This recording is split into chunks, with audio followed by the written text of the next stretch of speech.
While carrying out my mission, my scope was blocked by a woman. As a professional, I quickly moved the scope back to the target, but my instincts as a man made me glance at her again. I realized this would interfere with my mission, so I turned my head to look at my watch. My heart rate was 65, the optimal state. I gripped the gun tightly and focused my attention, because I had never missed a target in previous missions. As the gun barrel aimed at the target, I pulled the trigger. Unexpectedly, the woman moved her body, blocking the bullet. I wanted to fire another shot, but the bodyguard on the other side quickly pulled the curtain shut. There was no chance for a second shot. The mission failed. I quickly packed up my sniper rifle and began to retreat. Before leaving, I picked up the empty shell casing from the ground. Then I got on the motorcycle I had prepared in advance and left the scene before the police arrived. I discarded the magazine, threw away my gear, took a back road to avoid the police cars, and casually tossed my helmet into the river. I found a restroom and took a cold shower, shaving off the stubble on my face in the process. I changed into a brand new outfit and used perfume to mask any lingering scent.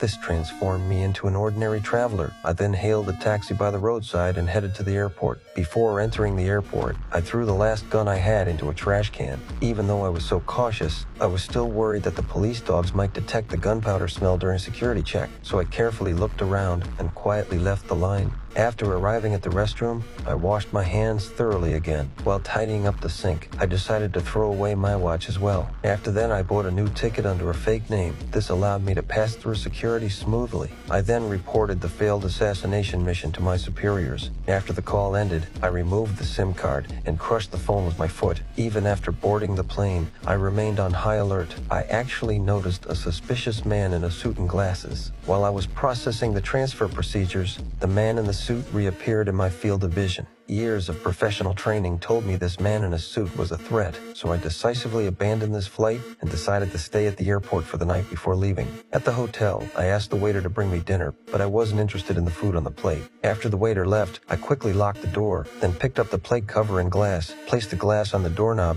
and put the cover on the ground. This way, even if someone broke in, I could react immediately.